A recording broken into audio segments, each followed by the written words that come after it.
What's up, guys? Ryan from I Teach Credit. As you know, this is my card. This is my dream. The fastest way to this card is by educating you on credit. Today, I want to talk about on the back of your card, okay? Right here, you're going to see on the bottom of the card here, there's numbers.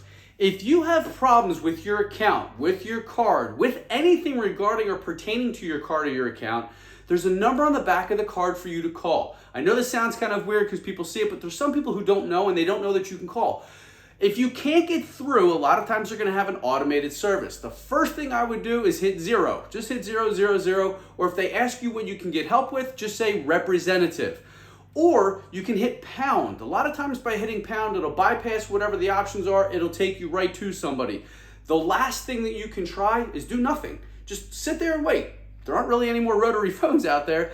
But if for some reason they're asking for prompts, push 1 for this, push 2 for that, and you push nothing, eventually what they'll do is they'll send you to some sort of representative that can physically talk to you and help you.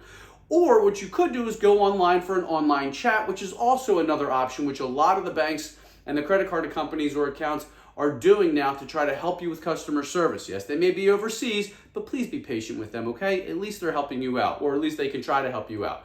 Again, if you have any problems, make sure to call the number on the back of your card. Typically, it's an 800 number. It could be an 888 number. But either way, call them, ask for help, especially if you're having issues with billing or if you're not sure about certain things.